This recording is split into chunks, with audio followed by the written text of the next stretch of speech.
ఈ చిత్రానికి సమర్పకుడిగా ఎన్నుకున్నాడు మా జొన్నలగడ్డ శివ గారు. పూజ అప్పుడు వచ్చాను. తర్వాత ఇన్వాల్వ్ కావడానికి కొంచెం ఆలోచన చేసినను మా వాళ్ళు కూడా కొంచెం సరేలే చేద్దామనే ఒక ఆలోచనకు వచ్చింది. ఆ శనిదేవుని మహిమనో ఏంటో తెలియదు, కానీ ఇంచుమించు 18 శని మందిరాలు తిరిగి అన్ని డిస్టిక్లల్లో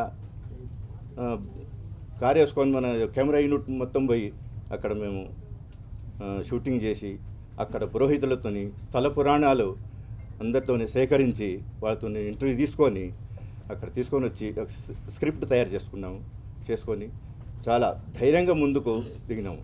అంటే మొదలు భయం అనిపించింది, కానీ తర్వాత భయమే అనిపించలేదు. నిన్న ముందే సని లేదంటే ఒక సామెత ఉంది కదా, అదే విధంగా మేము కూడా ధైర్యం చేసి దిగి ఇంతవరకు రావడానికి ఇందులో నటించిన నటీనటులకు కానీ మన టెక్నీషియన్స్ కానీ అందరి సహాయ సహకారాలు అందినందుకు చాలా కృతజ్ఞతలు తెలుపుతున్నాను.